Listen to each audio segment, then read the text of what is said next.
রাজ্যে বিজেপির জয়ের পর আনন্দে আত্মহারা কর্মী সমর্থকরা। বালুরঘাট ট্যাঙ্ক মোড়ে ফ্রিতে ডালপুরি খাওয়াচ্ছেন এক বিক্রেতা। 3 দিনের জন্য এই ব্যবস্থা। দোকানে লম্বা লাইন। 3 নম্বর ওয়ার্ডে বিশুদার দোকানেও একদিনের জন্য বিনামূল্যে চা বিস্কুট ফ্রি। বিজেপির জয়ের পর উৎসবে মেতে নেতাকর্মীরা। হাওড়া স্টেশন চত্বরেও ট্রেন যাত্রীদের কমলাভোগ থেকে শুরু করে ঝালমুড়ি বিতরণ।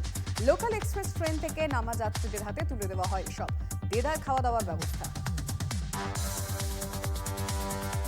সিউড়িতে শোরগোল। বিজেপির বিজয় মিছিল থেকে তৃণমূলের অফিস কবজা। তবে এসব যে মেনে নেওয়া হবে না তা স্পষ্ট করে দিয়েছে বিজেপি নেতৃত্ব। নিজে দাঁড়িয়ে থেকে ওই অফিস থেকে বিজেপির পতাকা খোলান জয়ী পদ্মপ্রার্থী জগন্নাথ চট্টোপাধ্যায়।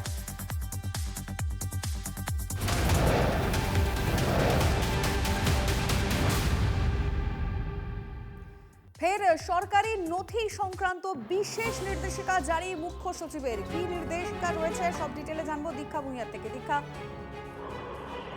দেখো, গতকালকেই মুখ্য সচিবের তরফ থেকে একটি নির্দেশিকা জারি করা হয়েছিল, যেখানে বলা হয়েছিল কোনো রকমের সমস্ত প্রধান সচিবদের বলা হয়েছিল দপ্তরে কোনো রকম নথি যেন ড্যামেজ না হয় বা ক্ষতিগ্রস্ত না হয়ে থাকে এবং সেগুলো যেন স্ক্যান বা জেরক্স না করা হয়।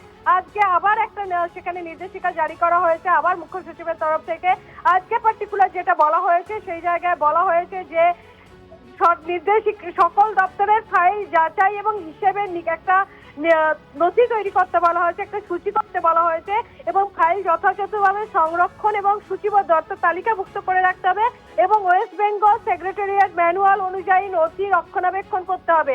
প্রতিটি ফাইলের পূর্ণাঙ্গ তালিকা তৈরি করতে এবং ফাইন্যান্সিয়াল অ্যাডভাইসারদের সমন্বয়ের তালিকা তৈরি করতে হবে এবং প্রশাসনিক নিয়ন্ত্রণাধীন সমস্ত নথি রেকর্ড সংরক্ষণ করতে হবে। অর্থাৎ এতদিন পর্যন্ত যা যা অর্ডার হয়েছে বা যে সমস্ত ফাইল পাস করা হয়েছে। ধন্যবাদ দীক্ষা।